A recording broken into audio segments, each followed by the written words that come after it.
My name is Sam Wilson and I'm an Associate Professor of Leadership in the Swinburne Business School.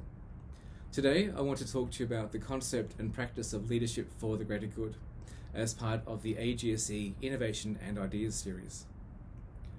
In recent years, there's been a renewal of interest in the concept of the common good or greater good and in the practice of leadership that serves the wider public interest.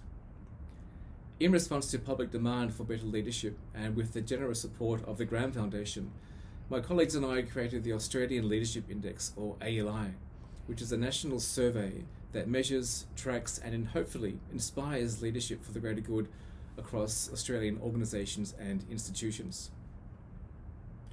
In this video, I'll cover 3 points. First, I'll describe the model of leadership that underpins the ALI. Second, I'll describe some key trends that we've seen over recent years. And third, I'll describe the key drivers of public perceptions of leadership for the greater good. With respect to the concept of the common good or greater good, the first thing to say is that it's a hard concept to pin down and can't be reduced to any single thing or value or goal. And it's as much about process as it is about outcomes. The model of leadership for the greater good that underpins the ALI reflects this complexity. According to our research, institutional leadership for the greater good occurs when leaders create value for their stakeholders, by which we include the people they serve and the wider society, in a way that is ethical, accountable, and transparent. Since we began measuring perceptions of leadership for the greater good in 2018, the results have painted a fairly dim picture of leadership in Australia.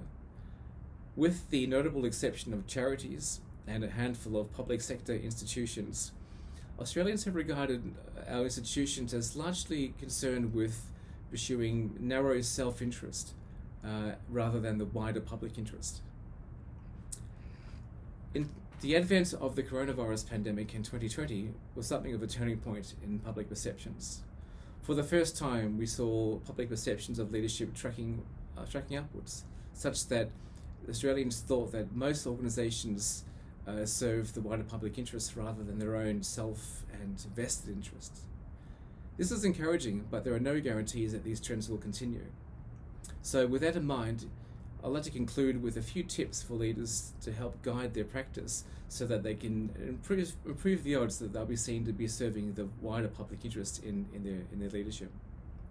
The first thing to say is this: it's critical that leaders demonstrate that they are alive to and responsive to the interests and needs of the wider society and not concerned with their narrow self-interest.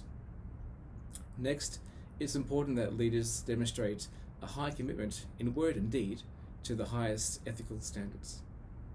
Third, it's critical that leaders demonstrate a focus on creating positive social outcomes rather than, for example, more narrow economic outcomes. And finally, it's critical that leaders do this in a way that shows that they are accountable for their actions, both good and bad. So taken together, if leaders behave in this way, all of this engenders a sense that these leaders and the institutions they lead actually care about the common good, and it creates a sense that they are trustworthy, responsible stewards of our shared interests.